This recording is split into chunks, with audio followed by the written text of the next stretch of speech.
Good evening. Welcome to the Wednesday, February 24th, 2021 Town of Islip Planning Board meeting. If you're just joining us and you're here to speak on an application, either as the applicant or a member of the community, please use the Q&A function at the bottom of the screen now and let us know which application you're here to speak on. If you're an applicant, we ask you to keep your remarks to 30 minutes or less. If you're a member of the community, we ask you to keep your remarks to 3 minutes or less, and we'll keep track of the time and let you know as you're approaching that time. Would just like to start off by doing roll call. Mr. Brown? Mr. Brown? Here. Thank you. Mr. Bruno? Here. Ms. Cruz? Here. Mr. Frugieri is absent. Mr. Matamore? Here. And Mr. Moriarty? Here. Perfect. We have everyone and we are ready to go. First item on the agenda, Planning Board application public hearing, Ola Balabin, Ola Gourmet LLC, PB 2021-001, northwest corner of Montauk Highway, State Route 27A and Carlton Avenue, County Route 17, East Islip, 15-39 West Main Street. Applicant requests a Planning Board special permit for a minor restaurant in the Business 1 District pursuant to 68-272.1A. Site plan modifications are required as part of this application. Good evening to the applicant. Go ahead when you're ready. Good evening, Mr. Chairman and members of the board. I am Amy DeVito with Woodhull Woodhull Expediting with offices at 1031 Main Street, Port Jefferson, New York, 11777. How is everybody? Hi. Mr. Chairman, we are proposing a takeout restaurant with no seats in the former yoga studio unit in this plaza. The unit is currently vacant. The overall square footage will be 940 square feet. And we did submit to Kelly this afternoon just a little printout of what the menu will look like and a couple of photos. I'm not sure if Kelly can bring that up, but we did monitor the parking in peak hours, and there appears to be ample parking during those hours for a takeout service. As with the ever-changing world right now in COVID, takeout seems to be a preferable way of getting food for families. And we predict that a large portion of Mr. Balaban's business will actually be delivery as well to local homes and businesses. So we don't feel that parking will be an issue in this plaza at all. There will be no alcoholic beverages served. This is strictly food and soft drinks. And we feel that this particular use will complement the neighborhood and the existing plaza. So we have we have business hours beginning at 11 a.m. and closing at 9 p.m. Monday for every day of the week, 7 days a week. There will be 2 separate shifts. Both shifts will have 4 employees on staff. The first shift will begin at 7 a.m. for food preparation, and it will end at 2:30 p.m. And the second PM shift will begin at 2:30 p.m. and end at 10 p.m. If you're just looking through, if we scroll down a little bit, you'll see actually right there, you have the hours that we just discussed. And if you keep scrolling down, you'll see a format of the menu with different food that's going to be served.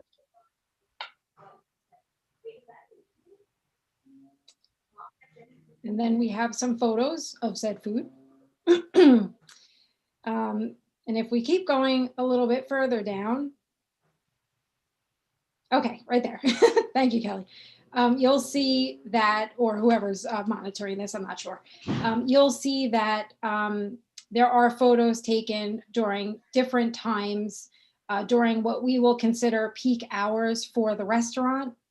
And you could clearly see that there's ample parking. More to the point, we do feel that because this is takeout, nobody will be at the premises lingering for any point of time other than maybe 20 minutes at best. And I'm happy to answer any questions that the board may have. Thank you. I have nobody signed up on this one to speak at the public hearing. Is there anybody who's joined late that wishes to be heard on this application?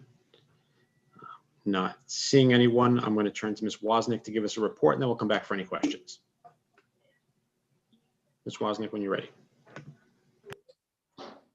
All right, thank you. The subject property is located at the northwest corner of Montauk Highway and Carlton Avenue in East Islip. The property is improved with two multi-tenant retail buildings originally CO'd in 1954 and 1965. Tonight, the applicant is looking to convert a former yoga studio into a takeout restaurant located in the western building on the site closest to Montauk Highway. The restaurant will be approximately 940 square feet with no seats and will be located in the tenant space to the east of the hair salon. This application will also require a slight parking relaxation, bringing the total relaxation of the site to 24%. The property underwent site plan review in 2011 and is in substantial conformance to the approved site plan. However, there are some buffer plantings missing that should be installed to improve screening to the residential properties to the north. The proposed restaurant use is consistent with the commercial character of the immediate area, and the takeout style should have minimal impacts to parking and traffic. Based on this, planning recommends the board grant the application subject to the attached conditions. Thank you, Ms. Wozniak. Any questions for the applicant? Mr. Brown? Yes, I was just curious as to, with the takeout business or the delivery business, is there an entrance in the back that you use for the deliveries? Or is it going to be up in a shopping center right up against the curb? There is an exit in the rear of the building. There is also parking in the rear of the building. And Mr. Balaban is here with us on Zoom right now. Mr. Balaban, if you just want to unmute yourself, you can maybe answer that question. Will deliveries be, will your delivery staff be accessing their vehicles from the rear of the parking lot and leaving that way? The rear of the building, rather. Yes, good evening all. Yes, so we have two entrances, the front on Main Street and the back to the parking lot. And actually, when you enter the address into your navigation, it takes you to the back parking lot. So we expect majority of the delivery people to be accessing through the back door using the back parking lot. Thank you. Anything further, Mr. Brown? Thank you. No, that's Anything further from the board? Not seeing anything. And Mr. Matamore? Well, two things. One, I'm in that parking lot regularly accessing a hardware store. The lot that they're talking about is underutilized. I think it's a good fit. I'm not worried about the parking, and I'd be happy to make the motion to approve the application, subject to whatever covenants have been worked out with the planning department. Great. So there's a motion by Mr. Matamore to grant the application subject to the covenants and restrictions. Is there a second to that? Yeah, I would second that, Mr. Chairman. Second by Mr. Moriarty. Before I call the vote, Ms. Wozniak, have you notified the landlord, certainly not the applicant, but the landlord of the deficiency in the buffer plantings? If not, have we sent a letter to him, or can we do that? I have not contacted the landlord, but I can. Okay, I would just do that as part of this as well. All in favor of the motion? aye. Aye. Anybody opposed? Any abstentions? The motion carries. Congratulations. Good luck. Thank you. Thank Have you a very good much. night, everybody. Have a good night. Thank you. Bye, thank you. Bye. Two on the agenda, Town Board application public hearing, Michael Small, CZ 2020-025, west side of Brentwood Road, number 1646, approximately 336 feet north of Arbel Drive, Brentwood, 1646 Brentwood Road. Applicant requests a modification of deed, covenants, and restrictions associated with TC 4759. In order to expand an existing medical office, site plan modifications may be required as part of this application. Good evening, Mr. DiNicola. When you're ready, go right ahead. Good evening, Mr. Chairman, members of the board. Appearing on behalf of the applicant, Eugene L. DiNicola, 200 Railroad Avenue, Sayville, New York. The applicant is requesting a modification of a previously imposed covenant restriction, which limited the size of a professional office building which included medical office use to 3,292 square feet. Now, the application, this is a correction, Mr. Chairman. The application was filed in the name of Michael Small, who was a member of the LLC property owner. The proper applicant should have been Summit Realty Holdings LLC, which is the property owner and the party which received the change of zone in 2006 and signed the covenants and restrictions which are before this board for modification this evening. If this application is approved, the amended or modified covenants and restrictions will be filed with the Office of the County Clerk in the name of the proper LLC property owner. Now, the property owner, Summit Realty Holdings LLC, obtained a change of zone for the subject premises to GSD in or about December 16, 2006. As a condition of the change of zone, The applicant approval of the change of zone, the applicant filed covenants and restrictions against the subject premises, which included, among other restrictions, limiting the amount of square footage of the building to a maximum of 3,292 square feet. The applicant is seeking to extend the building to a total of 3,990 square feet or an additional 698 square feet. The additional area will be added to the second story of the existing building. The second story of the existing building is partially cantilevered on columns with no ground floor beneath. The proposed addition will extend the cantilevered section of the second floor an additional 12 feet and will not have, again, a ground floor beneath. The cross-hatched area is the area to be, the 12 feet area to be extended. The proposed extended area will be in line with the existing building, extending to the rear of the subject property for a distance, as I have indicated, of only 12 feet. And it will also extend to the south 2 feet for the 12-foot length. So the side yard there, instead of being, I believe it's 28 feet, will be 26 feet, which is more than required by the ordinance. The extended portion of the building will match the existing building. Now, the site currently has 21 parking stalls. An additional 6 parking stalls will be constructed for a total of 27 parking stalls, which, based on the calculation, is the number of stalls that are required. Now, the reason for the request is that a chiropractic and physical therapy practice is operated within the building. The state distancing requirements and restrictions, as well as the concerns of patients, has severely limited the treatment capability of the practice to the detriment of its patients. This, in turn, has created a severe economic hardship to the practice. Additionally, the patients have been caused a severe inconvenience, if you will, due to being required in some instances to wait in their vehicles or cars because of insufficient space in the waiting room, again, for distancing. The proposed addition will not create an overdevelopment of the subject premises. In fact, the FAR will still only be about 14.3% and will not have any adverse impact on the surrounding properties. The use has been compatible with the surrounding area for the past 14 years without incident. The applicant maintains the site immaculately. Granting this request will be beneficial to the patients who attend the practice for treatment, as well as permit the staff to more properly care for their patients in a safe environment. Mr. Chairman, I respectfully request that this application for modification of the covenants and restrictions be recommended for approval to the town board. Thank you very much for your. Thank you, Mr. Nicola. I do not see anybody who has signed up to speak on this. Is there anybody who joined the meeting late who wishes to be heard on this application? Not seeing anyone. I'm going to, I have a Stuart Cohen who wishes to be heard on the application. Mr. Cohen, you're ready, just unmute. You can go ahead and speak.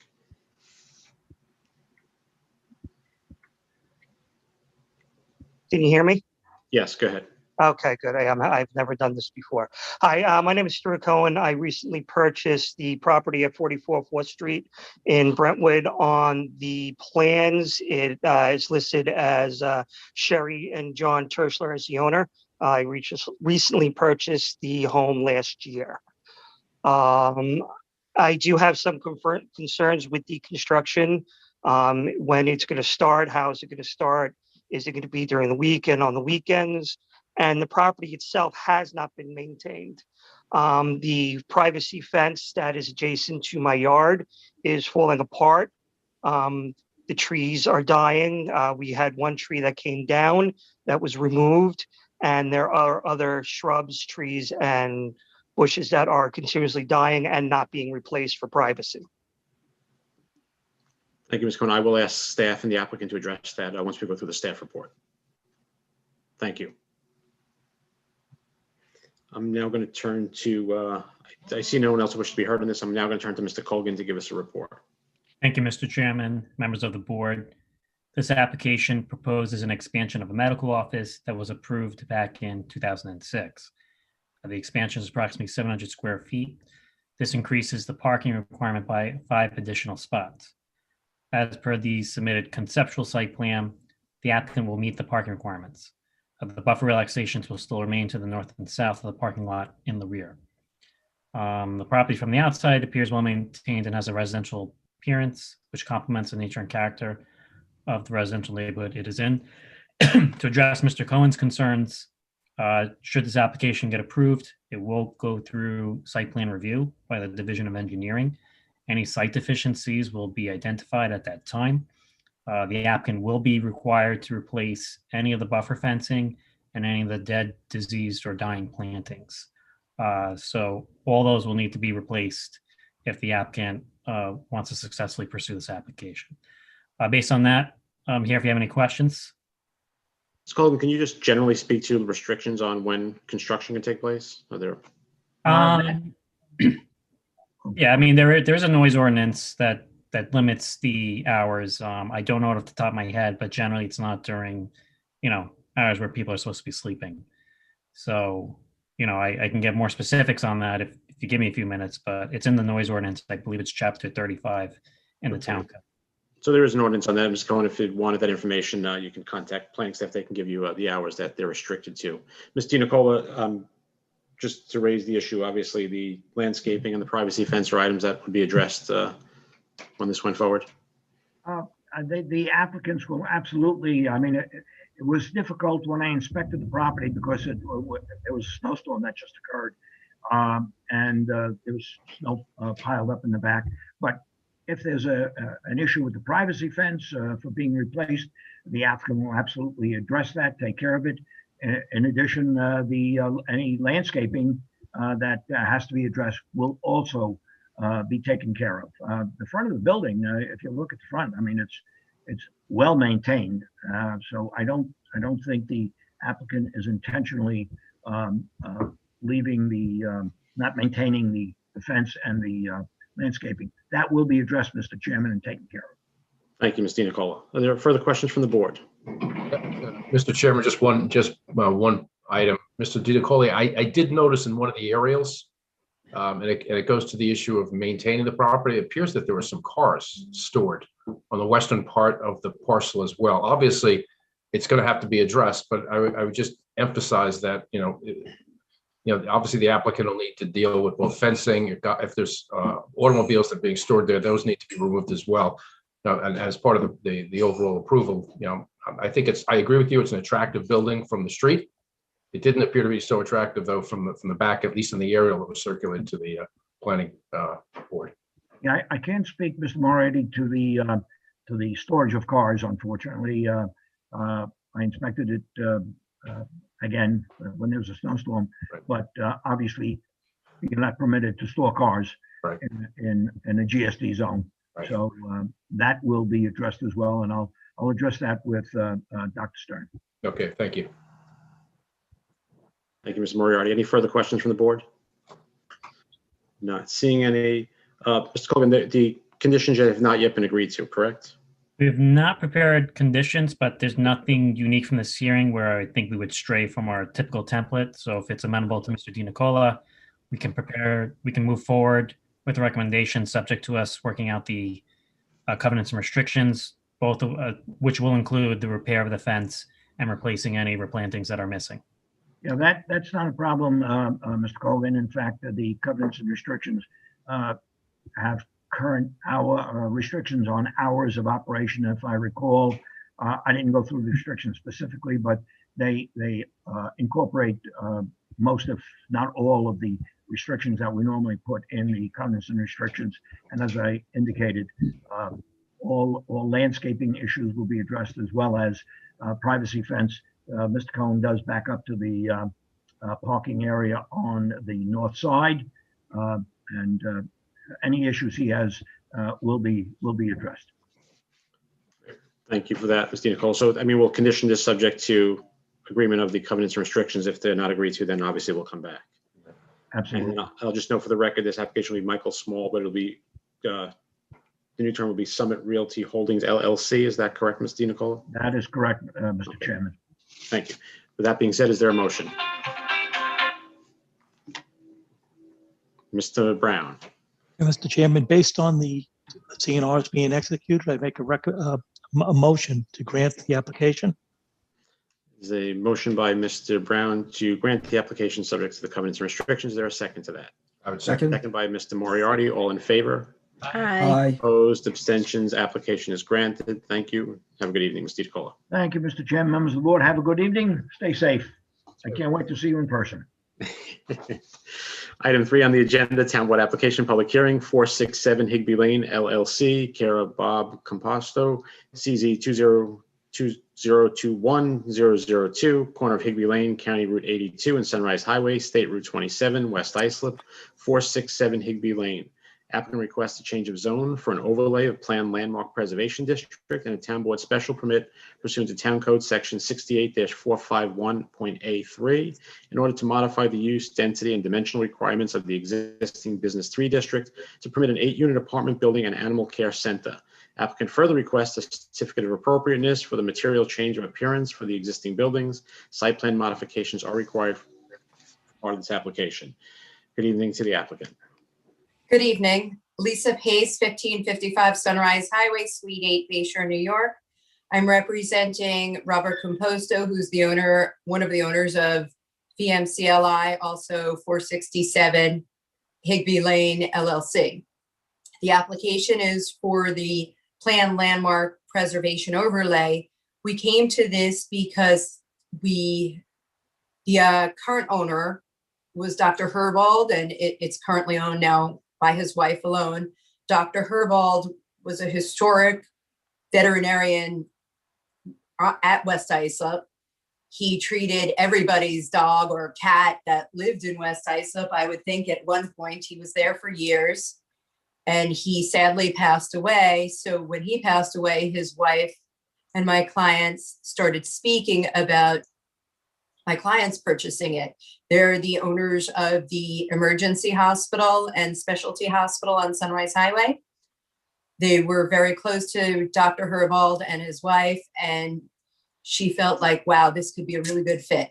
So we came across the overlay district while speaking with Sean and Jessica, and we said, you know, this may be the perfect way that we can preserve the historic use of a veterinary hospital from Dr. Herbald, and also preserve the historic use of a groomer. There's Dr. Herbald has a groomer on site, which is currently in the barn.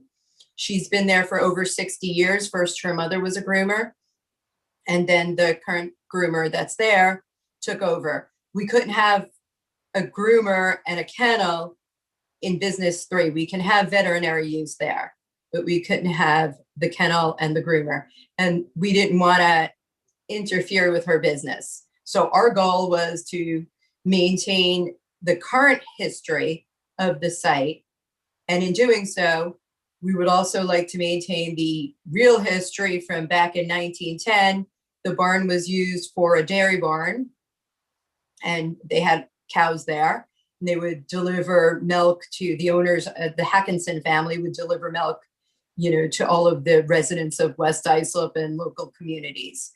So our goal is to maintain the animal use of the barn, maintain the residential use of the house, and fix it up, because currently it's not usable. It is not to code, as many historic homes have not been fixed up, you know, to present code standards. It's not safe. It needs to be gutted, but we want to keep the historic integrity and historic uses. We know that it goes back to 1910, the house and the barn, we believe. I believe from information that the house was moved, that not the house, the barn was moved to its current location. So we have information that dates back to 1910.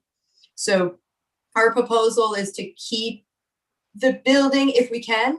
If we can't, if it's structurally unsafe, then we're going to at least for sure keep the look of the building. We're going to do whatever we can, as any historic construction goes. We kind of try to keep it and hope for the best. And the house, we'd like to keep a residential use there, as it's been since 1910 at least, and bring it to current code standards. Veterinary Medical Center of Long Island will have their interns take the apartments in the house. And, you know, we feel that it's going to take the site and really make it an economical, you know, viable use of the buildings.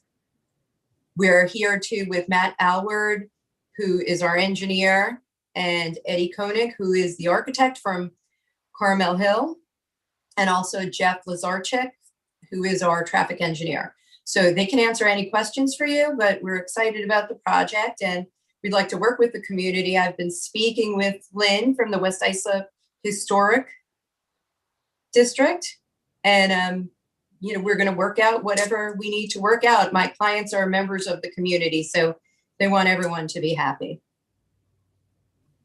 Thank you. Do you have a site plan or renderings or anything we can show and to explain? We do. Matt, can you show that, please? Can you add that? We have also a comparison from the current look of the buildings to what we're proposing, so for ease.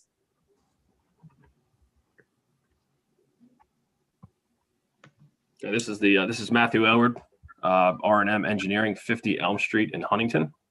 This is the property that we're talking about here on the east side of Higbee Lane and Ramp B, just south of the service road for Sunrise Highway.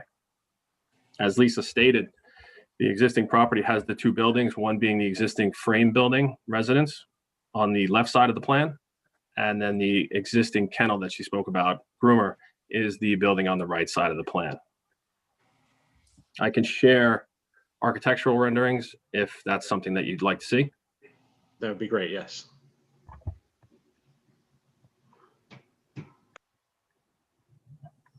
Okay. So this, go ahead, Lisa. I'm just gonna.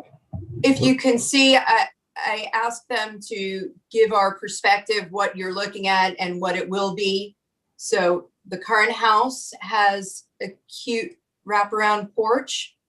I know it's not a wraparound porch, actually, it's just a porch. So we did the same type of porch and the same color and the same feel. We just added on to it.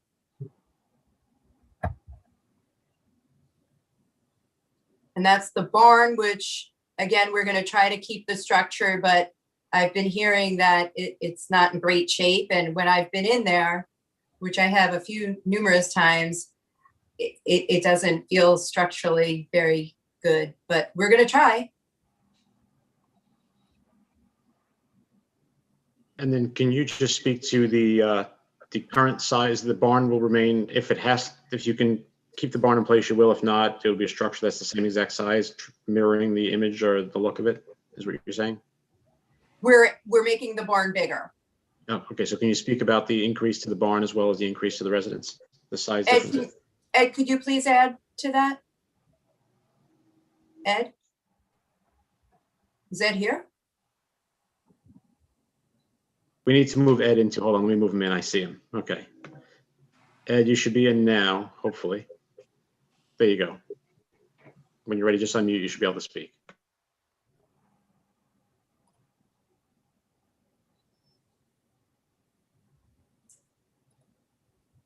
Can you hear me now? Yes, we can hear you. Okay. The existing square footage of the apartment building, the apartment portion is 1,310 square feet on the first floor, 1,310 square feet on the second floor. We're adding to the north side of that building 2,093 square feet on the first floor and duplicating that square footage on the second floor. The barn is a small 836 square foot footprint. We're doing a wraparound L addition to it of 1,169 square feet addition on the first floor.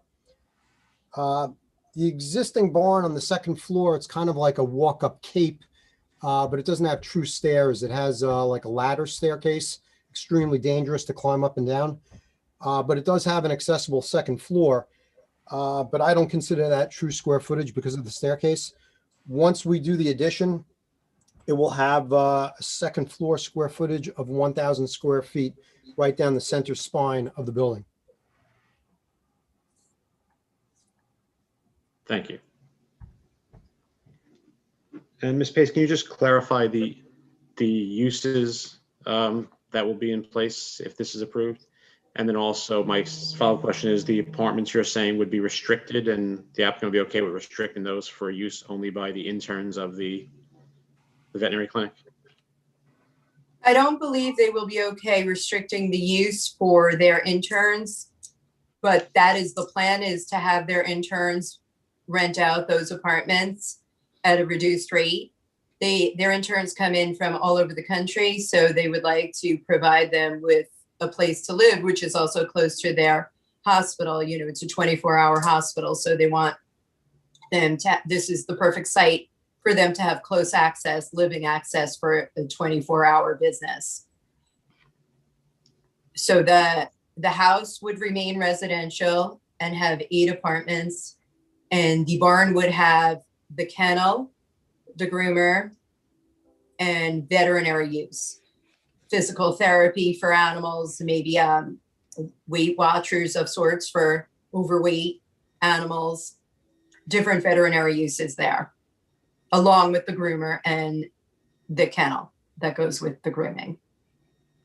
Okay, so the only proposed change in use would be a single-family residence to an apartment. That's correct.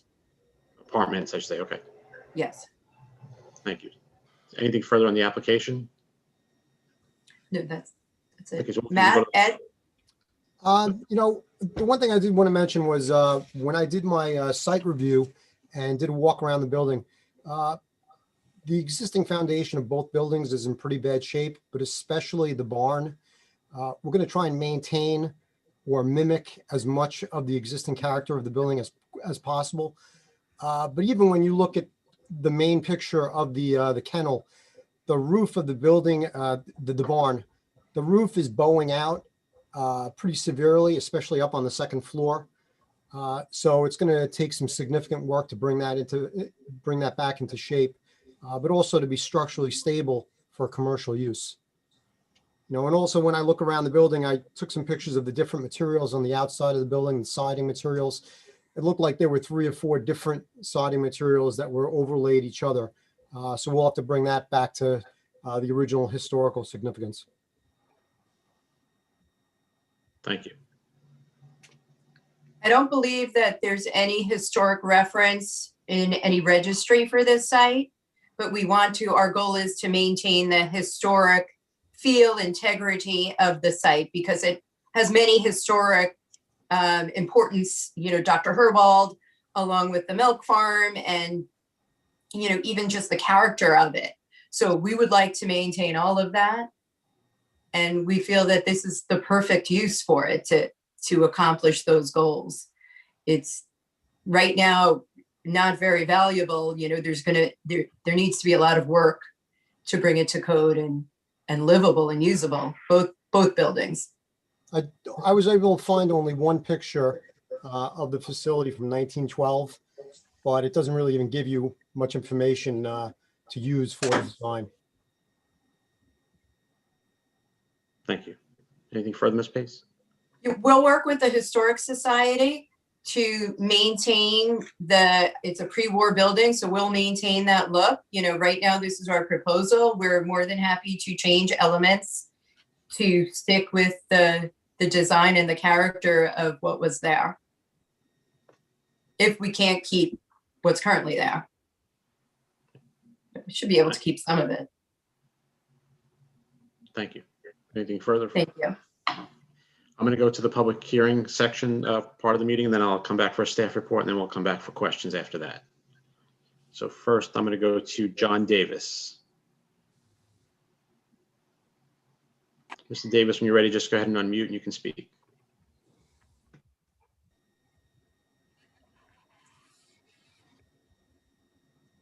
Just a reminder, we ask everyone to try and keep the comments to 3 minutes. Did we? Okay, I think I finally hit the right button, did I? There you go. Thank you. John Davis, President, Willets Point Association, P.O. Box 55, West Islip, New York. From our perspective, this application is not about the veterinary center. It's not about history. It's about nearly tripling, from the numbers I've heard tonight, the size of an existing building to construct apartments and approximately doubling the size of an existing barn or a commercial building to expand the business conducted in there.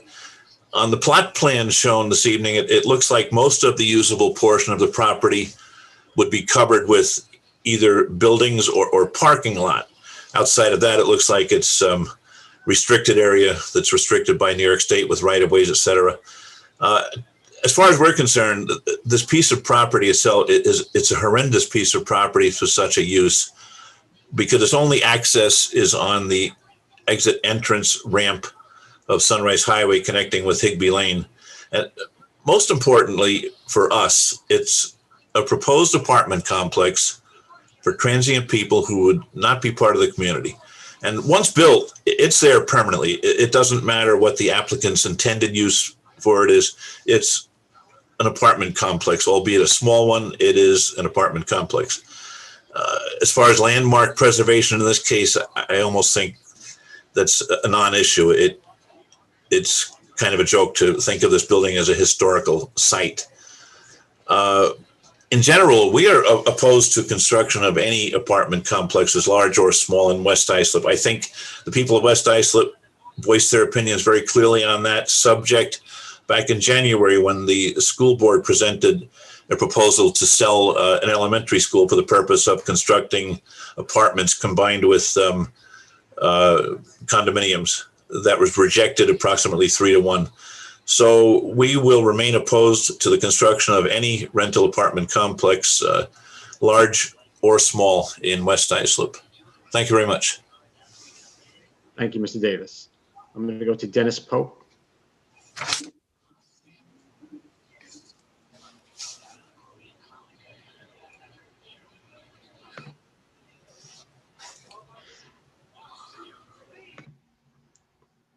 Mr. Pope, when you're ready, you can go ahead and unmute and speak. Thank you. Good evening. And I also oppose the building of the apartment complex. From listening to Ms. Pace, it seems as though it's currently zoned as Business 3. They're looking to change it to a landmark preservation property in order to kind of skirt the rules of building the apartment complex, is what it seems, in my opinion. It seems based off of the renderings as well as the site plan that they're looking to make it a landmark and then destroy the landmark by tripling its size and basically rebuilding it. The renderings of the barn specifically, which I agree are not in great shape currently, basically show they're going to add several feet in the front and rear, as well as another 1,000 square feet on the side.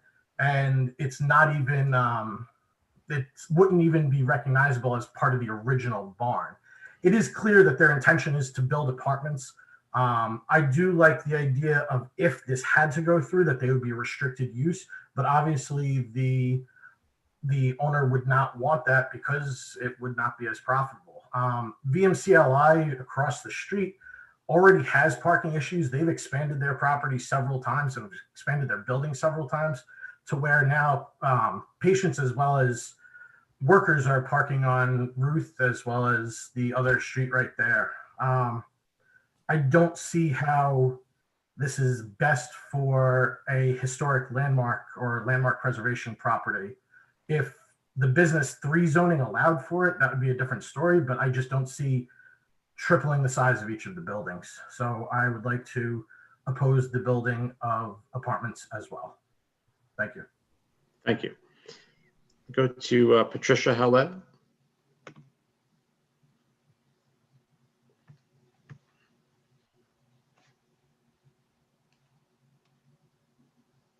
Ms. Howlett, when you're ready, just unmute. You can go ahead and speak. Work? Yep, go right ahead. Okay. I represent Diane Herbold in the estate of Dr. Herbold. I know they are anxious to have this building change hands. My understanding was from the beginning it was going to be used as part veterinary practice and part residence for these for the interns, which I think would be a good thing for the community. It's the first time I'm seeing the renderings, which do look quite large. As far as I know, this property has never been listed as historic. It's not atypical of anything in that period of time, the 1910. And it was a dairy for quite a long time. So this is the last two remaining pieces of the dairy.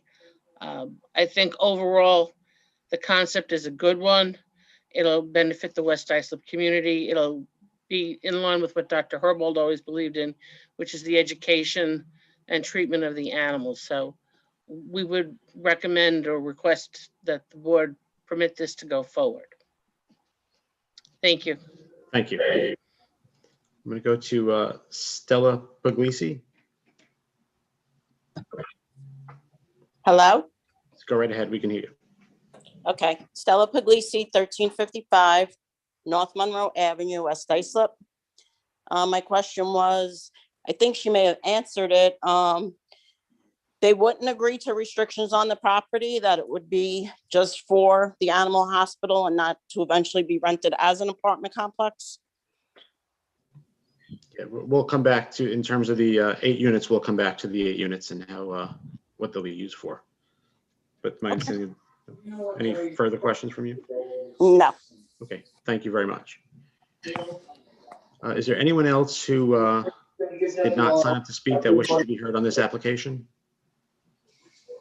If so, please hit the raise your hand function and we'll let you speak now. If not, I'm going to go to Mr. Colgan to give us a report.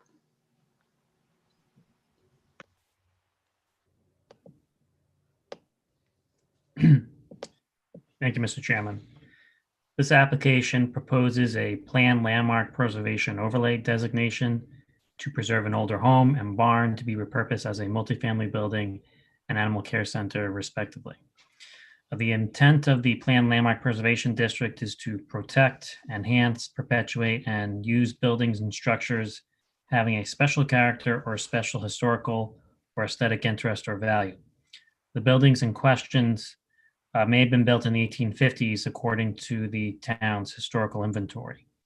In that inventory, it states that the house of interest is of interest architecturally, as it is one of the few pre-Civil War structures remaining in West Islip, and the original 4/4 windows in the French manner are typical of the 1850s. The house is historically important as it was a dairy farm and delivered milk house to house in 1912. The barn is significant as a good example of a once common 19th century building type. As we heard today, the applicant is proposing to increase the size of the home by approximately 4,200 square feet for the use of 8 apartment units and increase the size of the barn by almost the same amount for use as an animal care center. The staff agrees that both of these structures are unique and worth preserving. The board will have to weigh the increase of intensity of the site with the preservation and expansion of these buildings and whether or not the expansions are appropriate to preserve the unique character. Further consideration could be given to increasing the greenery or providing some outdoor amenity for any of the outside on-site tenants, both people living in the house as well as the animals that will be boarded there. We did hear a lot of comments here tonight from the public, so the staff does recommend the board reserve decision to review the comments heard this evening and address them with the applicant. Thank you, Mr. Colgan. I'm going to go to Mr. Brown first, and then I'm going to turn to Mr. Bruno to talk about architecture and historic buildings. Mr. Brown. Thank you, Mr. Chairman. Maybe you could shed a little bit of light on the history of the building. As probably going back over 50 years ago, when I was in junior high at Udall Road, they used to take the 7th grade class on a bus tour of the historic sites of West Islip. And this was probably the first stop coming north from the junior high. And it was classified as one of the few and the only one in West Islip, which the architecture was called Salt Box. And this is a Salt Box house. And I'm sure if we looked in Jerry Wilcox's History of West Islip, which he wrote in 1976, we see pictures of it with a lot more elaborate story to the house and the history of the house. So I do remember it as being historic. Now, I do have some other questions now, which I guess would be for Ms. Pace. What are the size of the apartments that you're proposing? You're muted, Ms. Pace.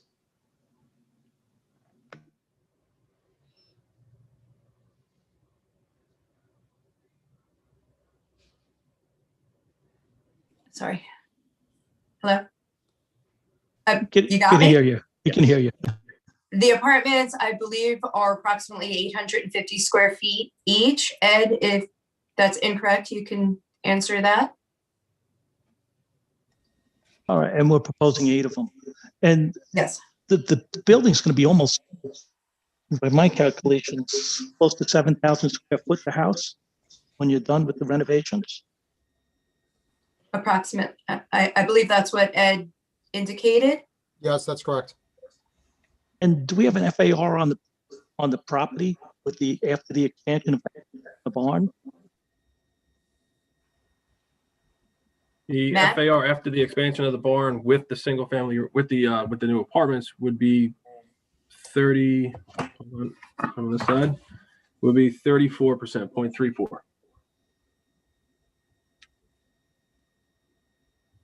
Okay, I'm good, Mr. Chairman. Thank you. Mr. Bruno, did you want to ask any questions? Oh, I do. Hello, Mr. Koenig. Being an architect myself, I can't help but look at these a certain way. Does the existing barn have a basement right now? No, it does not. It's a slab on grade. I have my doubts about how far down the foundation goes. I don't know if it's goes down a foot or if it goes down 3 feet. Well, then we both know that building the addition with a basement is almost impossible to do. What I want to, just focusing on the barn, I think both you and Ms. Pace have doubts about its ability to survive. Okay, I think I have to tell you, I thought you made the perfect case for taking it down, or were indicating, frankly, that you thought it was going to fall down. And structures have a time frame. Okay, they have a lifespan, and that one may be at its own. So I have to tell you, looking at what you've drawn and the site plan, which I believe, Matthew, you did the site plan? Yes. Yeah, I can see where you've drawn that around it, but to be very honest with you, I think that architecturally, it would be extremely expensive. I'm never going to say it's impossible, okay? But I think we would all agree it's highly unlikely that, you know, the barn is going to get saved. I don't believe any portion of the barn is going to be saved, looking at this and listening to your own testimonies on it. So I don't consider that, I don't think that structure is being preserved and reused. I think it is being removed and replicated in a larger scale. That's my own belief as to what's going to happen. I somehow think Mr. Koenig agrees with me on that. And you're free to disagree if you do, Mr. Koenig, but you seem to be going that way. And I kind of see that happening. As far as the existing house, you've also indicated that, by the way, the house I live in was built in 1902. I already know all the problems that you have when you're in that time frame. I have a foundation that goes down. I have a brick foundation, goes down about 1.5 feet. Come to my house. I'll show you which doors at this time of year do not open and close properly. Okay. It is also highly unlikely, in my opinion, that you're again going to be able to take the existing structure. And I don't even think it would be wise for anybody that's going to build another 60%, because what's there is going to be about 40% of the structure. It's going to build another 60% onto it. And it's going to be able to save, or even should intelligently try and save, the existing building, because the cost is going to be very exorbitant. You're talking about a foundation that's probably in trouble. And as soon as you start to touch these things, and this one, I guess, just comes from some experience, you're going to find that there are other things happening. And his face is, you know, smiling. So what I'm saying here is I want to just make note of something with planning, okay? The intent of the PLP, and here's my problem, is that unfortunately, I think Mr. Pope, whether it is your intent or not, I believe Mr. Pope is correct that when you look at these structures, when you look at the character and the shape of the structures and what you're attempting to do, realistically, you are not going to be preserving them. I think the barn is gone. I would bet almost anything on that, frankly. I think that the house is going to be difficult. And the problem I have is the intent of the PLP, as Mr. Colgan read, is to protect, enhance, perpetuate, and use building structures. I don't think you're going to be doing that. And the last part was when he says the staff agrees that these are unique structures worth preserving. I do not think that's going to be taking place. So I have to tell you, I have kind of a strong opinion on this. I'm not difficult. I'm not even talking about the use of the size, but I'm saying the belief that this is being done and will maintain these as historic structures, I just have to disagree with. I don't, knowing construction as I believe you all do, I just have difficulty believing that it's going to do that. And with the barn, I think we're all in agreement. I think with the house, it's questionable. So just, I don't know what you're looking for, Mr. Chairman, but that's my opinion on where we stand with this. Thank you, Mr. Bruno. Ms. Pace, did you want to, or Ms. Koenig want to respond? I wanted to respond to one comment that we were trying to skirt around the code with the overlay district. What I was trying to do was maintain the kennel and the grooming facility there because it's not permitted in business 3. That was my goal. It originally was to keep the kennel in operation. And if I may, Ms. Pace, I actually, if you go back to what I just said, I actually said, I didn't believe you were trying to get around something. No, not you. But I think, oh, okay, Mr. Pope said, yeah, I wanted to make the differentiation. Okay, that what I'm saying is that, but I think ultimately, I do believe because of the nature of the structures, you will end up there, but I'm not implying that you're trying to get around. No. My goal with the overlay district was to keep the use as a kennel and grooming facility because it's not permitted in business 3. And I tormented my brain and, poor Sean, and how could we keep, veterinary use? How could we do this and make everyone happy? Now, with all of this said, those houses, the structures are not usable. They're not safe. As they currently exist. To renovate them in their small size would be cost prohibitive. At a point like this, it almost becomes more of an architectural review board because I know you want to try and preserve and maintain some landmark status and historical status.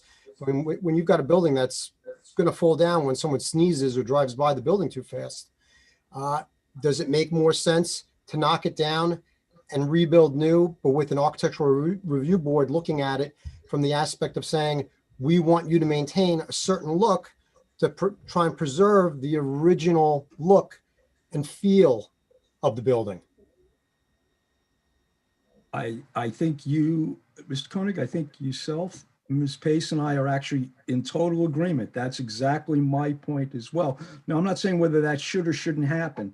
What I'm saying, and I guess I'm saying to the planning department and to the rest of the board, if it was your intent that these structures be preserved, I think that's an unrealistic expectation. And I think Ms. Pace and Mr. Koenig have just pretty much said the same thing.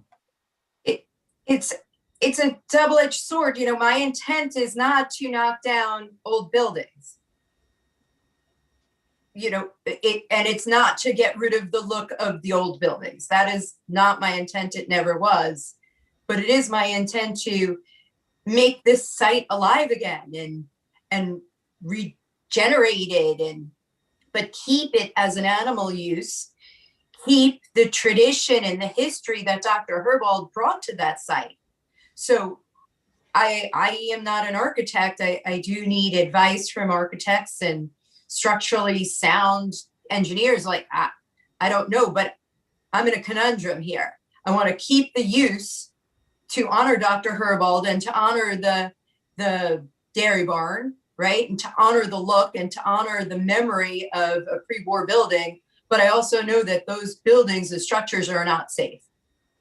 So, it's also a shame that when you drive up Higbee, the way the overpass is constructed, the building is down, the elevation of the building itself is down off to the side. You barely see the building as you go over Higbee Lane across the Sunrise Overpass. So the additions we're proposing, I don't even think you'll be able to see. Correct. Mr. Bruno, anything further from you? I have nothing else. I think we're all in agreement architecturally about it. Mr. Manamore.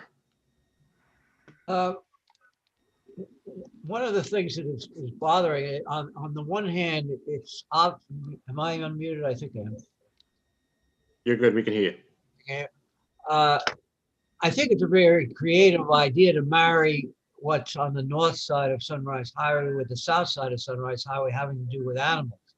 But I'm hearing and absorbing that we're going to reserve decision tonight anyway and give this some serious thought and maybe some suggestions, that I don't feel that the applicant is 100% in to marry one to the other. And that sounds like the objection of the Willets Point Civic and the like, is they don't want a hotel, or they don't want this to evolve into an 850 square feet, a small unit. So then they're not luxury units, let's put it. And if the whole idea doesn't work, it's a concern as to where it's going. I would feel one of the things we should be thinking about, maybe the applicant should, is if you're going to marry the two together, marry the two together. But if you don't marry the two together, the people of West Islip is going to say, this is an opportunity to try it for a year or two and then convert it. It's not the intent. I don't mean to say that it's underhanded. It's not. But I don't see it really being, and I often have thought of when we had animals in Bayshore, we would go west to West Islip because it was down that way where you could get help for your animals, and there's other uses that are animal involved very close by.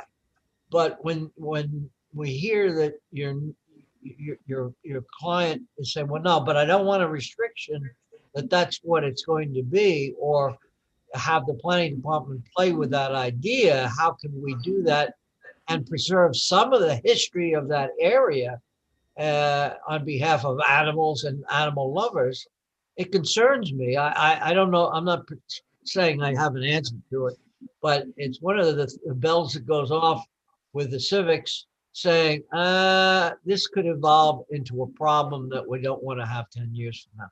So that's just my reaction. I'd be happy to talk about it with the other members of the board and listen to their views on it. But that's the concern that I'm hearing is where are we going to be 10 years from now?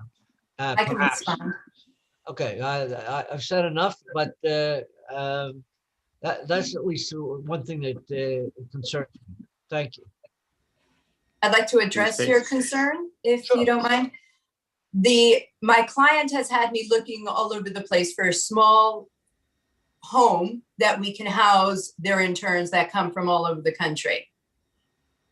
The concept of taking this house and turning it into apartments all kind of came together. I've been looking for years as to where to put them. So their goal and their intention is to house their interns at this site. It is not to have an apartment building. It is not to rent it out to random people. Their intent is to have their interns there. They have specialty doctors. And again, it's a 24-hour place. Also, the kennel, we want somebody on site. We don't want a kennel to be run, in the middle of the night with nobody there. It's important to have a residential element to a kennel.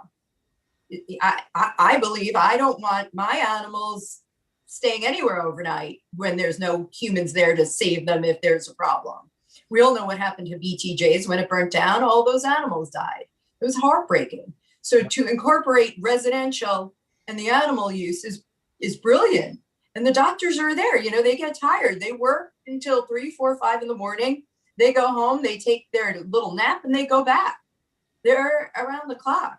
They're working hard. And again, they're from all over the place. We have cardiac specialty. We have so many specialists there that aren't just, located in West Islip, people that go to vet school that live there, they're all over the place. And they come to our hospital to learn and to practice medicine, their specialty medicine. We just, to answer the traffic, by the way, that's very temporary. We're working on, we added a linear accelerator machine, which is going to help zap away cancer for animals. So our construction has created a bit of a problem temporarily for the parking. So that's why some of the cars are parking on Ruth Street, but we're done with our first phase of construction and we're heading into the second phase. So as soon as construction is done and, you know, they're going to move around the operating room and, you know, the waiting room, it's all going to be a much better flow with, you know, modern everything. It's beautiful. So that's why we have a traffic problem right now, but we do need our doctors close by. Lisa, can I add something also? Sure. These guys, Composto, they took care of my golden retriever when I had a dog 15 years ago. One of the things about whenever you go into any veterinarian place is a large majority of the work is done by interns. You walk into any facility and you deal with a group of very young people. They're always very dedicated and they want to learn. So by giving them the opportunity to have these apartments on site, it allows them to attract more interns that both want to learn, but also gives them the opportunity to have, I don't want to say an affordable living standard, but it makes it more economical for them to be interns and learning starting from the beginning. I don't think these guys are looking to invest this kind of money into something just so 5 years down the road they can say, this didn't work, let's sell the property and just rent it out as apartments. You see the investment they've made north of Sunrise Highway. They're looking to make a duplicate investment south of Sunrise Highway and just expand their facilities and their offerings. Thank you, Ed. Just to finish up on that, I think those are good comments. And Go ahead, Mr. Mann. thank you. I would think, I started out by saying, I think the idea is creative and worthwhile to consider. It's just, and I'm maybe answering my own question, there are probably other examples of things like this where the vets live on campus, so to speak, around the country. That would be a strong argument to say, we're not, and they're only 850 square feet, not a big apartment. That's relatively, an internist space to be able to sleep for a few hours. So those are the arguments for it. But I tend to agree with what we've heard from the architectural side, that the preservation idea is maybe not realistic. And perhaps that part of it would be considered to be scrapped. If the people of West Islip want a better facility with people on campus and utilize, as you go forward, examples throughout the United States where these things not only are successful, but are very successful. That would probably eliminate at least some of the concern that this is really a use to get an apartment up on Sunrise Highway. It isn't, and I believe that it isn't. I know Lisa a lot of years, and I know this is genuine. But the public already has raised the voice of concern, and we're going to have to wrestle with that and make sure that we do everything we can to foster the premise, which is to have the interns live on campus, so to speak, albeit across the highway, which is not a big deal. They can walk 100 yards. So I like the creative idea. I don't know if the PLP makes any sense. It might be more realistic to design it the way you want it. And then you have to wrestle, I know, with the zoning issues, which is not so easy. So it's got pros and cons to it, and maybe legal impediments that have to be addressed to make it work. But that's why we have Sean and a very smart planning department. So we hope it can be worked out from your point of view. Certainly, we're not against it. Far from it. I think it's creative, and it's nice to see creative ideas like this. Thank you. Yes. My client's dedicated and determined to keep that kennel for the person who's currently running it. They're going to keep her there. That's my only issue with the overlay district, but we can get creative and work on that. I think there are creative ways to deal with that. Just to go back to the point of interns and the specialists that come in, and I thought I heard you say earlier that your client would not be willing to restrict the use of the apartments to those that work at the veterinary clinic or the kennel or the I was just responding as an an attorney, technical. I haven't spoken to them about it. I'll speak to them about, I'm just thinking. To me, making it into an apartment building sort of changes the whole character and use of it. I think there are creative ways of, if the main concern is preserving the use there, of doing that possibly without a PLP, that we could come up with, if that's what we're planning on doing. And if the units are restricted for use by the individuals that are working there, I mean, maybe there is a possibility of looking at the size of it, the traffic, and anything else that would be created, because that is a bad corner there. But looking at that, but I think that certainly would alleviate a lot, that it's not becoming an apartment building. It is restricted by covenant. Are there questions from Mr. Moriarty, Ms. Cruz? I was going to ask, how many interns are currently working there now or at the veterinarian? So you have an idea of how many so-called, interns would be at this location. Because do you need that many apartments? Maybe you don't need 8, and maybe you can size it down, because the house, you're trying to keep it small, or you're trying to keep the historic look to it, but you're not. You're making a huge property. So I'd be interested to see how many interns are actually working right now, and where are they coming from? We have 220 employees on the site currently. That was my comment. What? 220. 220 employees, some part-time, some full-time, but 220 employees. And, it's a 24-hour facility. So people, there's constant rotations, and, they will have no problem having 8 interns being housed there. What we can do is, since we're enlarging the barn, maybe perhaps we make the house smaller and put 2 or 3 apartments in the barn building on the second floor, and put maybe 5 units in the house. Does that sound like an option? And maybe, minimizing the use or the burden on the house will help maintain that structure, perhaps. I don't know. But it'll certainly make the structure smaller.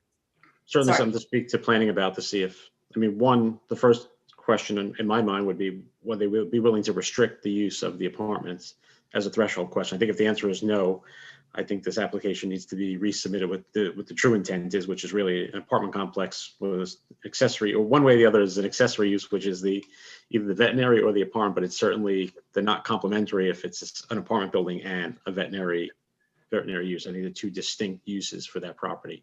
So I think that sort of changed a little bit for how I'm looking at it.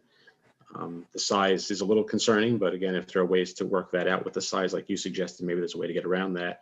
And I think, there are other ways to be creative, and speaking to Sean about possibilities of, if it's not a PLP, other ways of making this possibility with, different zones with covenants and on the land itself. Are there further questions from the board? Yeah, if Mr. Moriarty, then we'll go to Mr. Bruno. All right, thank you, Mr. Chairman. Just to, I guess, underscore a few of the points made by my fellow board members, I would agree that the approach has to be that those units are designated as residential units for employees of the facility. I think from that perspective, I think it does make for, as Mr. Manmore said, kind of a married application. To Mr. Friedland's point, I think there were a host of other issues, density and access to the site and traffic and like that still needs to be looked at. But I think that is really sort of a threshold question that needs to be addressed. If the applicant is indicating that they're here representing to us that this is going to be a residential facility for their employees, but they're not willing to commit to that, which is, frankly, troubling.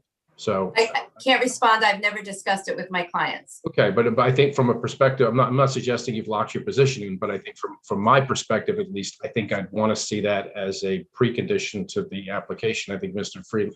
Chairman is correct. That is fundamentally different if that is not on the table. So I would just point that out and indicate that that's an issue that I think will, for all the board members, I think would need resolution as a threshold. Anyway, thank you. Thank you, Mr. Moriarty. Mr. Bruno? Yeah, I just wanted to say, I pulled up and I guess this is a question for Sean or just something to think about. And I am in agreement with my fellow board members. One of the things Business 3 allows is private or parochial school including, and it talks about non-degree planting, and these are interns. And my question starts to become, we keep calling it an apartment building, but is it not to some degree a dormitory? And I wonder if you move more in that direction, okay, you may be able to fit in the zoning, and I think it'll give us more of an assurance of its use and its relationship to the veterinary. So I'm just throwing that out there, having looked at it, because that is in the zoning. You are telling us these are interns. They are studying what they're doing. So I leave that for Sean and Ms. Pace to discuss what it was. Just one other thing that might move to the fact that they're not apartments per se. Thank you. Thank you.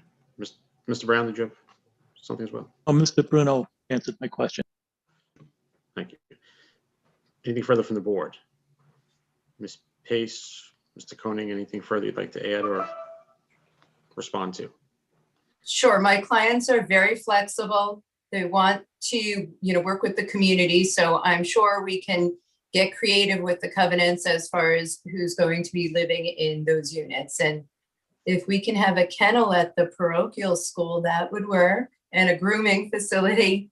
I mean, I just want to maintain the kennel use for the person who's been there for 60 years. I think if we can marry the uses that right now seem distinct and separate, I think there are ways. Mr. Bruno raised that Mr. Colgan and I were sort of speaking about some of the same things. I think somehow Mr. Bruno was listening in, but if we can maybe get you together with the planning staff to review that, and we can see if this truly is a married use, and it's, taking a piece of property that has become somewhat, run down because of its age and it's part of the history of West Islip, whether or not the structures can stand there. Certainly Dr. Herbold and what was done there is part of the history of West Islip. It'd be nice to somewhat preserve that if there's a way to do it that's respectful of the community and is capturing that need. So if you have nothing further, I would ask for a motion. Mr. Chairman, I would move to reserve decision this evening. There's a motion by Mr. Moriarty to reserve decision this evening. Is there a second? Mr. Matamore, second. Mr. Cruz almost got it this time, but Mr. Matamore beat you. Second by Mr. Matamore. All in favor? Aye. Aye. Thank you, everyone. We're reserved, and we'll wait to hear back from planning. Thank you. Thank you. Item 4 on the agenda tonight, Darius Mikowski, PB 2019-035, north side of Livingston Street, 329 feet west of Saxon Avenue, Bayshore, 11 Livingston Street. Applicant requests a planning board special permit for the outdoor or overnight parking of registered vehicles in the Industrial 1 District pursuant to 68-340.1C. Site plan modifications may be required as part of this application. Good evening to the applicant. Good evening, Mr. Chairman. For the applicant, Brian Kennedy, from the law firm of Forcelli, Deegan, Toronto, with offices at 333 Earl Ovington Boulevard, Suite 1010, Uniondale, New York. Present with me tonight is the applicant, Mr. Murkowski, and Al Sutton, the Director of Engineering at AM Sutton Associates. Now, I'd just like to address you briefly, as it has been some time since the applicant was before this board. The applicant was before this board on November 14th of 2019, represented by other counsel seeking a planning board special permit to store vehicles on an Industrial 1 zone property pursuant to Town Code 68-340.1 sub C. The vehicles to be stored on site include vans, small mason trucks, and a dump truck. Now, since his last appearance before the planning board, the applicant has taken several steps to bring this site into compliance. This includes 2 appearances before the Zoning Board of Appeals and significant consultation with the planning department and town attorney's office. The applicant was first before the Zoning Board of Appeals on September 10th of 2019 and was granted 2 variances. The first was for a reduced front yard setback of 44.4 feet, where 50 is required. And the second was for a reduced lot width of 25 feet instead of the required 100 feet. Both of those variances dealt with the existing office building. And as I mentioned earlier, the applicant was represented by another attorney. After that, the applicant engaged in the applicant retained our firm and engaged in lengthy consultation with the planning and engineering departments to draft a revised site plan, which is before you this evening. He has worked toward bringing the site into compliance, and this site plan contains all items requested by the planning department. With that site plan, the applicant appeared before the ZBA for a second time on July 7th of 2020 and was ultimately granted variances that permit him to construct 2 detached structures with reduced setbacks of 10 feet where 50 feet is required. Now, at that appearance, the applicant was denied a requested height variance for a 1-story detached garage. He initially sought a height of 22 feet where 18 feet was permitted. The applicant will comply with the zoning board's ruling on that. Now, at his first hearing, at his public hearing before this board, the applicant had 12 open violations. Since his appearance, he has cleared all possible violations. The 2 remaining violations will be cleared once this applicant receives site plan approval and obtains a certificate of occupancy.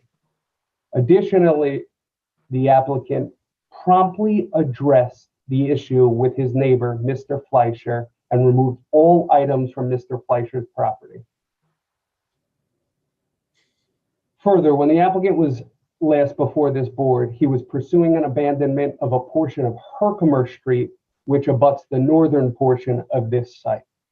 After consulting with several town representatives, the applicant has agreed not to pursue his claim to Herkimer at this time. Additionally, the applicant was required to prepare and submit a second abandonment application for a portion of Livingston Street. He's done that, and on February 22nd, that's Monday of this week, he was informed by town staff that the Livingston abandonment application had received all town approvals. He is now working to file that application with the county clerk's office. Now, I know that at his initial hearing, there were some concerns with handicapped accessibility at the site. My client is aware that all buildings must meet all state and local building standards in order to receive a certificate of occupancy. He will comply with all requirements. As you can see on this site plan, there is a handicap ramp that provides access to the main office building. Additionally, as I mentioned earlier, I have Al Sutton on the call available to any questions that you may have as it relates to that. The planning staff has drafted covenants and restrictions, and the applicant is willing to comply with those terms as they have been presented. The applicant understands that he must do everything in his power to bring this site into compliance. He has spent the last 12 months working to do just that. While I understand much of these issues were self-created, he understands the error in his ways and has made every effort to bring this site into compliance. Should this board look favorably on the application, the applicant will continue to work toward addressing any remaining site issues. With that, we ask that you look favorably on this application, and we welcome any questions you may have. Thank you. I'm going to go to Ms. Wozniak for a report, and then we'll come back for questions.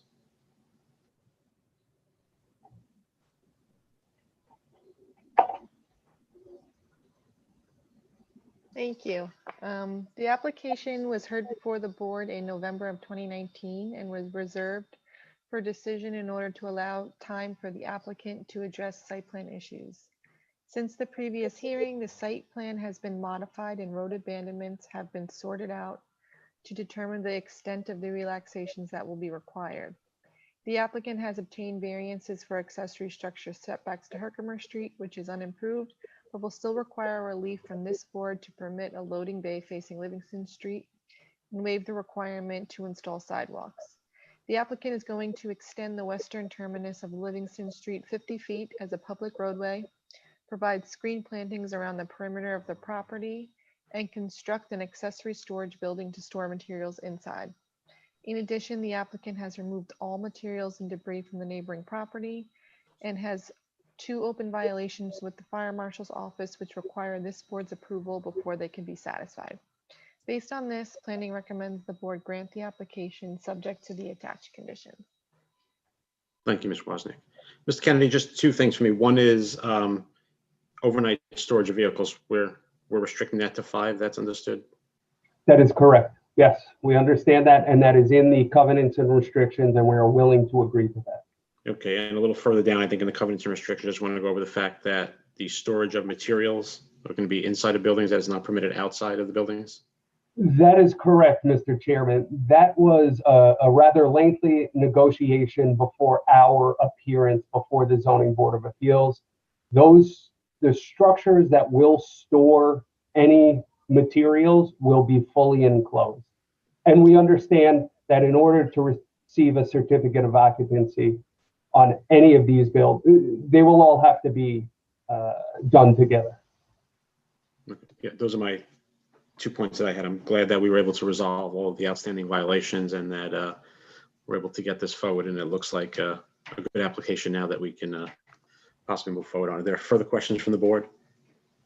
Mr. Brown? Yeah, just like to know, maybe Ms. Wozniak could explain, what are the 2 issues that we have to wait to, after we approve for the fire marshal to be cleared up? Sure, I actually have the violation sheet. Just give me a second. Let's see.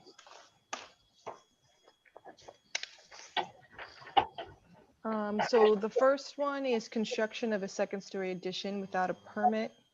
And then the other one just says failure to obtain required permit regarding, and unfortunately it's blank, but I'm sure it's part of, building that office building without required building permits and all that. Okay. Any further questions from the board? And Mr. Kennedy, your understanding, like you stated, the 2 open violations can be corrected and will be corrected once this is approved. Yes, Mr. Chairman. And before I finish, I have to thank the planning staff and the engineering staff for their assistance with this matter. Thank you. Further questions from the board? Anything further from the applicant? No, thank you. Is there a motion? Mr. Brown? Chairman, I make a motion to close the hearing and grant the application tonight based on the staff report. The motion by Mr. Brown to grant the application subject to the covenants and restrictions. I just threw that in for you, Kevin. Yes, sir. Is there a second to that? Second that. Second by Mr. Moriarty. All in favor? Aye. Aye. Opposed, abstentions, application is granted. Thank you. Thank you. Item 5 on the agenda, planning board application decision item, PF Chang's PB 2021-002, north side of Long Island Expressway, State Route 495, approximately 605 feet east of Orient Avenue, Brentwood, 694 Motor Parkway, County Route 97. Applicant requests a planning board special permit for a minor restaurant in the Business 1 district pursuant to 68-272.2B1. Site plan modifications are requested as part of this application. Is the applicant here? Go right ahead when you're ready.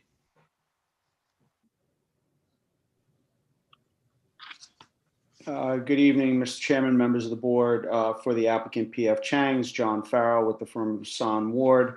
Our offices are at 1300 Veterans Memorial Highway in Hauppauge.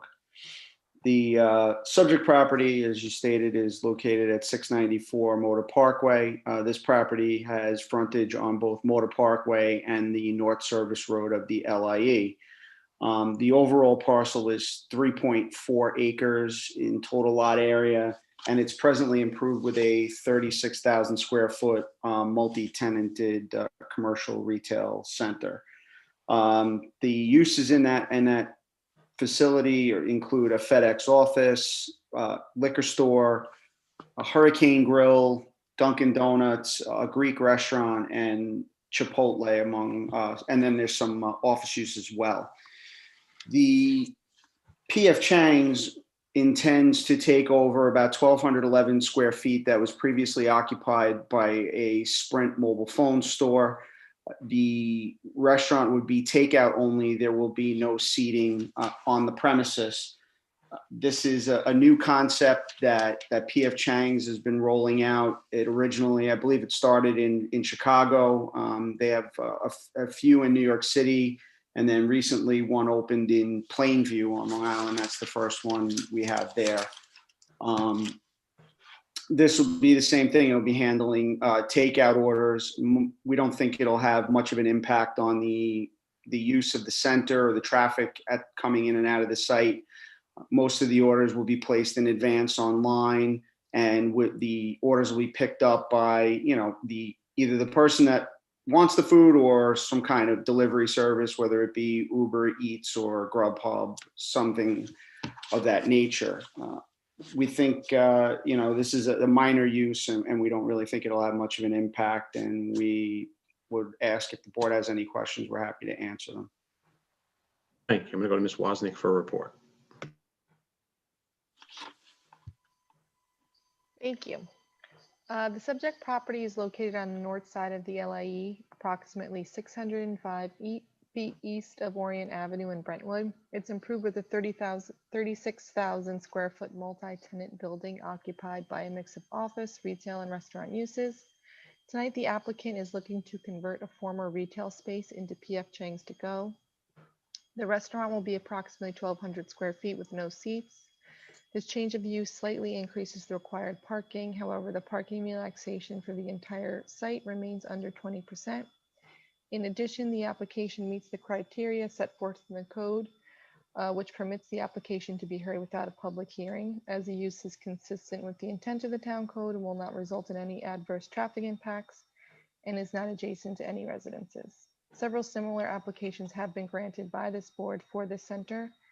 The site is in good condition, therefore, based on this, planning recommends the board grant the application subject to the attached conditions. Thank you, Ms. Wozniak. Any questions from the board? Not seeing any. Anything further from the applicant? No, thank you. Is there a motion? Mr. Moriarty. I would move to grant the application subject to the condition, subject to the CNRs. There's a motion by Mr. Moriarty to grant the application subject to the covenants and restrictions. Mr. Matamore has his hand up. We'll get the second. All in favor? Aye. Opposed, abstentions, the application is granted. Thank you. Thank you very much, Mr. Chairman, members of the board. Thank you. Item 6 on the agenda, Town Board application recommendation item, Mark Saglioka, CZ 2020-026, northwest corner of Union Boulevard, County Route 50, number 1991, and North Montgomery Avenue, Bay Shore. Applicant requests a change of zone from Business 1 District to Business District. Applicant also requests a planning board special permit for a mixed-use building pursuant to Town Code Section 68-257.1G. Site plan modifications are also required as part of this application. Good evening. You're on mute. Just unmute yourself. Okay. Good evening, Mr. Chairman and members of the board. My name is Mark Saglioka with offices at 131 East Main Street in Bay Shore.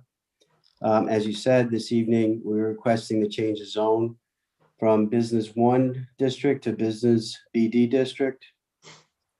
We also request a special use permit for a mixed-use building and site modifications, which are required on the application. The building that's located at 1991 Union Boulevard in Bay Shore is directly across. It's an existing building that's across from the newly built parking garage that Northwell just put up. The building housed a number of short-term tenants over the years, consisting of doctors and dentists, and the attorney who was the owner of the building. With the arrival of Northwell and a consolidation of physicians, the market for this small building, this medical site, became somewhat obsolete. We had really no interest in it, plus to the age of the building and its design wasn't really conducive, which encouraged us to meet a niche. We thought a demand, and we're proposing 10 one-bedroom upscale apartments and one office in which our real estate company will occupy. While further to our west, there are some larger complexes underway and several down the pike. Our proposal for a smaller, more convenient rental for those working at the hospital, such as interns, nurses, and staff, seem to be a nice fit for this particular building. The proposed renovation of the existing building will meet the FAR code for BD district. However, we are looking for parking and rear yard buffer relaxation. We have spoken to a couple of the neighbors to our north. And other than the usual concerns about low income rentals or who's going to manage the building and maintain it. So it's up to par for those residents who live to our north. That was and another resident who had a concern about parking. They were the usual concerns, but in speaking with them, we assured them that we build and maintain our own property, so we do take care of them like they're our own homes. Our neighbor to the north, we had a nice conversation, who was really affected the most because we have a small buffer between our parking lot and his property line. Excuse me. And we assured him that we would work with him diligently with engineering, with whatever plantings that he felt comfortable with, and that engineering would feel comfortable with, a new fence, and any other improvements that we can do for him, so that he's comfortable with having the same parking lot to his south, but with a better look and less issues, and obviously better maintained than what it was. As far as the one resident that during our hearing in January that came out and talked about an overspill of parking, I guess possibly when it was a doctor, dentist, or lawyer's office, or even maybe prior to the hospital building their parking garage. I'm not sure where the overspill came from, but I do believe her. I assured her that, having a number of these sites in and around Bayshore, it's not an issue we really have based on the parking code that's been established, and being that they're one bedrooms is a real benefit. So I believe we have ample parking, and in fact, most of the, if not all of the tenants will probably be working at the hospital. Some may not even have an automobile. They may be using public transit. We have a couple of those now on the west side of Bayshore and some smaller complexes. But be that as may, I feel we do have ample parking, and I'm confident about that. So I would like to just conclude that, I know we're seeing an increase in rental units coming down the pike in the next couple of years, mostly to the western side, central and western side of Bayshore. But I also, being in this area for some 40 years, have recently, in the last 10 years with Northwell, I've seen an uptick in these smaller upscale luxury rental buildings. This one in particular, because it's right next to the hospital, we feel is a perfect fit.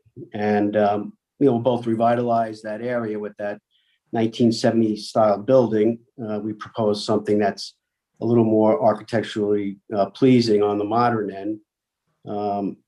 And it'll really cater to those local workers that'll be right across the street at the hospital. So again, we really feel that it's a perfect fit, and I think the residents, for the most part, I think would welcome a change in that building and have a managing company that really takes care of their properties, and when they need to call somebody, they can call me directly on my cell phone. I mean, I'm the one who manages the smaller buildings in Bayshore, and it's important for me that our neighbors are satisfied just like our tenants. Thank you, Mr. Chairman. Thank you. I'm going to turn to Mr. Colgan for a report. Thank you, Mr. Chairman. This application was previously heard at the January 20th hearing. Primary issues at that time were off-site parking and the buffer relaxation. Change of use is anticipated to prevent overflow parking onto North Montgomery Avenue from the subject site. The degree of parking relaxation is significantly reduced from the prior medical office use. The buffer cannot realistically increase based on the existing layout of the site and the need for 2 rows of parking. There is no feasible use on the property that would require less parking to add to the buffer area. That being said, the proposed use appears to be able to accommodate land bank parking, which can be strategically located where existing vegetation is, or it could be located closer to the windows of the single-family home to the north. The proposal modestly increases the number of apartments online in Bayshore and will improve the aesthetics of the site. Staff feels that these are benefits worthy of consideration by the board and recommends that the board grant the application subject to the attached covenants and restrictions. Thank you, Mr. Colgan. Just a couple of things. One is I think you more than sufficiently meet the parking, and I think the project will actually get more cars probably off the street if they were actually spilling out from the current use. I'm glad to hear that, there's a possibility of land banking parking by the neighbors to the north's windows if there's a possibility to do that. And I'm also glad to hear, Ms. Sagloka, that you would work with them in terms of plantings or fencing or whatever on that north property line, which gives an opportunity to improve that, because I think it'll probably add some cars in there at the nighttime use versus just day for the business. So I think that's very helpful. And I think you did what I was going to do, which was distinguish this project from the others in terms of location in Bayshore, where it's located specifically. And for that reason, myself, who's a strict proponent of restricting new apartments right now until we see what this does to Bayshore, I would support the project based on the change in location and the other steps that you've taken in terms of commitment to the buffer, and obviously your track record of other projects that you have in the community. So I don't have any questions, but to say that I was going to try and differentiate the location, but you did that for me actually. So I'll let that go in terms of why I think it's appropriate there. Any further comments or questions from the board? Not seeing any. Is there? Oh, Mr. Brown. Was that a motion or a question? It's going to be a motion, Mr. Chairman. Okay. Mr. Chairman, based on. Mr. Brown has got you beat, Mr. Matamore, this time. Sorry. Mr. Chairman, based on your comments in the staff report, make a motion to close the hearing and grant the application with the covenants and restrictions being agreed to. Thank you. There's a motion by Mr. Brown to grant the application subject to the covenant restrictions. Mr. Matamore, is that a second from you? Yes, second by Mr. Matamore. All in favor? Aye. Opposed, abstentions, the application is granted. Thank you. Mr. Sagliocca, Thank you, Mr. Chairman. Mr. Sagliocca, can I ask you one question? Yes, absolutely, Kind of a Mr. general question. We're getting a lot of discussion about things near train stations and the parking and like, you have a track record, you've seen a number of these. How are you seeing the number of cars per apartment? Because there's been a lot of speculation, if you don't mind, there's been a lot of speculation on how much it does or doesn't reduce it, because people still have to get around Long Island. Are you seeing a significant number on that? It's been a big thing with me, so that's why I hope the rest of the board doesn't mind I'm asking this, but I'm just curious what you've seen.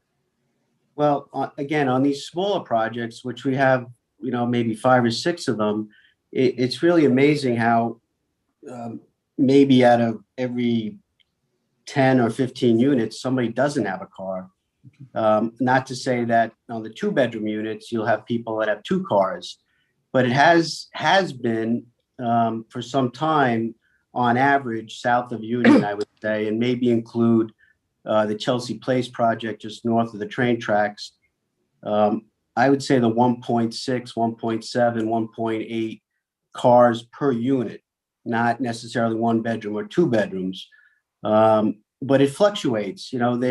We've seen a bigger turnover of 2 bedrooms than 1 bedrooms because of Northwell. It seems like there are a lot more younger people that are doing internships or whatever, and just have the 1 car, as opposed to the 2 bedrooms where they have the 2. But the 2 bedrooms seem to be turning over more.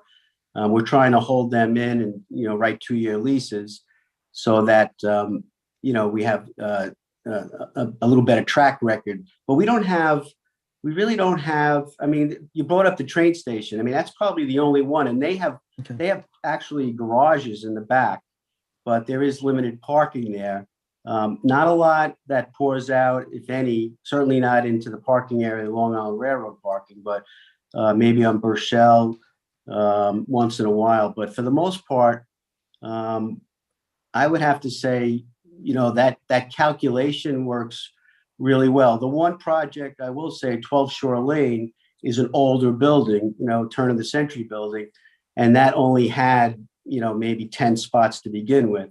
So you'll see a couple of those cars parked right along, the back road there, maybe 3 or 4 for that matter. But some of the newer projects, I know we're comfortable with the bigger one we're doing because we have the underground parking, underneath parking, and then the parking outside. And we didn't max out, with the yield. Again, working with planning. I mean, planning has this dialed in really well. So they have, and they've been excellent. And I appreciate your insight into it. It's just because we've gotten this a lot, and we do have, as we've mentioned, we have a lot of things on the boards. There's a lot of stuff coming. We're looking, but it would be nice to know, there's a lot of people that give us the speculative numbers. I was just curious if you could give us any of the real numbers. One project in particular, and I'll tell you what a great job the parking garage did, whether you like it or not, is we have a couple of small projects right on First Avenue, just west of the hospital. And before that garage went up, not only was our parking lot full, but some of the people that worked at the hospital were actually using our parking lot. Okay. But up Mechanicsville Road, which was never used, was completely jammed. So a lot of people working at the hospital was using First Avenue as parking, but now it's relieved again. Now it seems like it went back to the way it was 3 or 4 years ago, which is nice. Good. Yeah. Again, thank you. I appreciate it. No, thank you. Thank you, board members. Saglioka, thank you. Thank you. Have a good night. Good evening. Ms. Cruz, you have a motion again? I have a motion to close this meeting for today. It's a motion by Ms. Cruz to close the meeting. Is there a second? Second. Second by Mr. Moriarty. All in favor? Aye. Opposed, abstention. Meeting is adjourned.